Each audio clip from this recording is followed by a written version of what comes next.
An empty house of ghostly children await the most haunted team as we travel to Northumberland. Did you just hear that? It sounded like talking or children or something.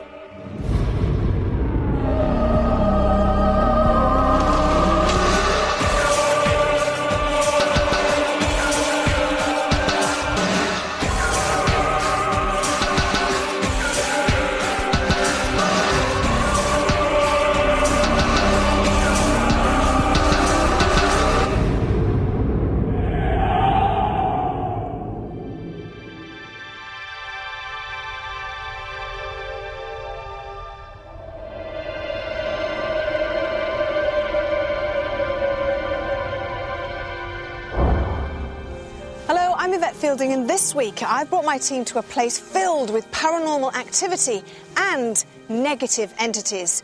Welcome to Most Haunted and to Belsay Hall.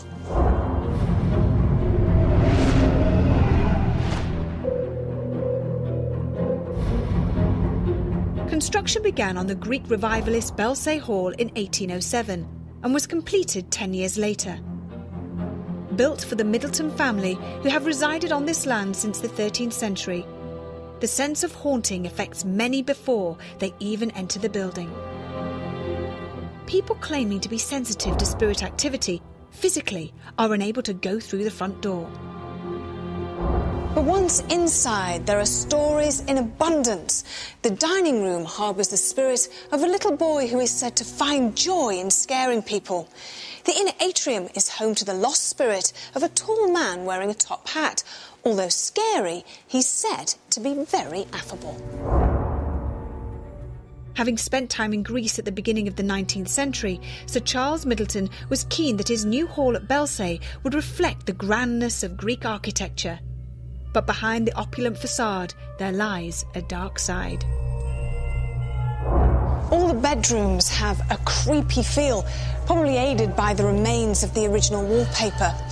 Often, below in the dining room, people report hearing a child on a tricycle moving around upstairs, when obviously nobody is present, which ties in with documented history, as the children would use the balustrade gallery and rooms as a playground for their tricycles.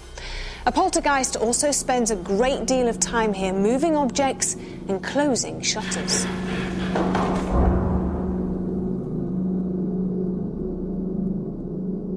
Certainly the eeriest part of the house is the servants' quarters.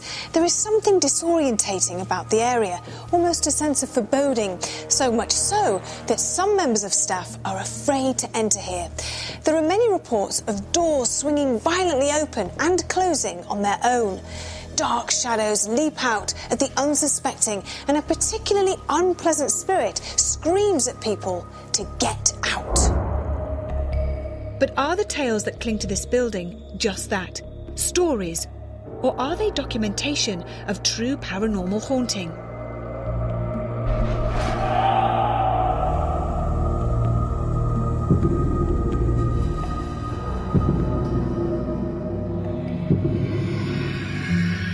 What more can historian Leslie Smith tell us about this beautiful hall and the people whose lives revolved around it? The most haunted part of the building, although some people who are sensitive can't go in the hall, it is said, is the nursery. The nursery, very odd. And where I'm speaking to you now, in the attics, oh, you don't need me to tell you how creepy this is, with its peeling wallpaper and odd sounds. Pevsner wrote that it's a very important site because it encapsulates English history in so many ways. When you're here and understand about all the great goings-on the border and the power struggles of the political people that made England great, you realise why he wrote it. It is a graceful, beautiful building.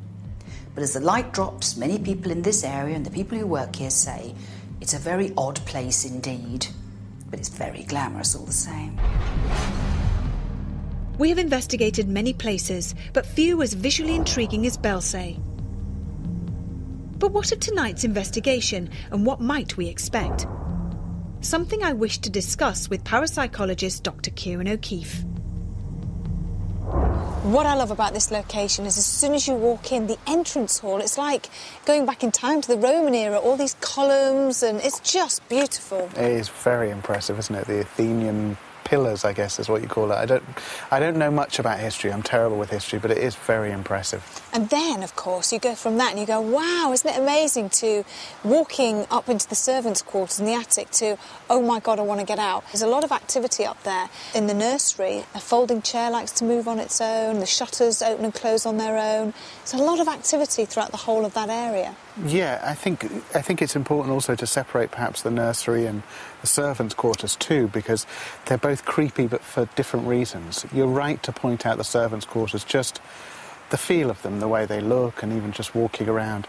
The nursery is creepy but for a different reason. And it's the same as any location that we visit where there's the story about a child haunting it. It's creepy because there's this children association, and we've got a nursery and we've got the old stories about the children going around in tricycles, and that's the sort of thing that people hear. And I think that just makes it a bit creepy for people going in there. And there ain't no way I'm going anywhere on my own in those servants' quarters. I'm sorry. It's not happening. I'd even be terrified going with two. And I've been very brave of late, but there's something really not quite right about that place. Right. The servants' quarters are definitely somewhere I want to visit with Kieran and medium Chris Conway when he gets his first look at the hall as we begin our lit walk around.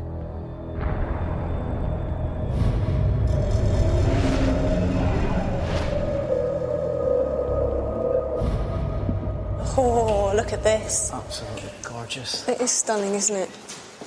I've been in here before today. I know Kieran has as well. But every time I go, oh, wow. I just love it. It's absolutely beautiful. Isn't it? Yeah. So what are you picking up in this area? As we walk in here, I've got a man. It's his voice that I'm getting rather than an image. And as I'm walking in, he's actually welcoming us to the place. I've got a name straight away, which is good. The name Charles is what's coming through at me straight away as soon as we walk in here. And basically, he's making us welcome. He's happy for us to be here. Can you describe what he looks like? At the moment, I can't. I'm not getting an image. I'm getting his voice. Right. Hopefully, his energy will build up and we'll start to get an image of him. Just now, it's his voice that's coming through to me. Can you ask for a surname? And I'm going to ask you for a date. Push for that, just so that we can get it verified later on. Okay, so is he haunting this area? Yeah, oh yeah. So people would see him? I think they would. I don't know if they'd see him so much the way he's coming to me, but I think they would definitely hear him and feel his presence, because he's got quite a big presence here. Oh, okay. And I'm pretty sure he's been family in here. He's quite... And do you have any idea how many hundreds of years ago it was? Or I'm just trying to get a date as we're speaking. 1800s he's saying to me. Come on. Is he? Is it 1800s? Yeah. We'll say early 1800s just now. I don't have a surname just now as we're talking about. Okay, but he's definitely been seen in this area. I would imagine so. But you can't see what he looks like yet. No, it's just now it's his voice that's coming through to me. Right, okay. So we'll definitely come back. Monk. Charlie Monk. Charles Monk. Charles Monk. Charles Monk. Brilliant, in the 1800s. 1800s. Fabulous. Okay. Which is good to come through that quick for him. Come on. Okay. Any more? No. No? You sure? Okay, well, that's pretty good. Already Chris believes we are in the presence of a gentleman named Charles. Is he the spirit of Sir Charles Middleton, Belsay's creator? And will he make himself known to the rest of the team during our investigation tonight? Please, the spirit that I've just spoken to, can you please make a noise? I can hear it. What the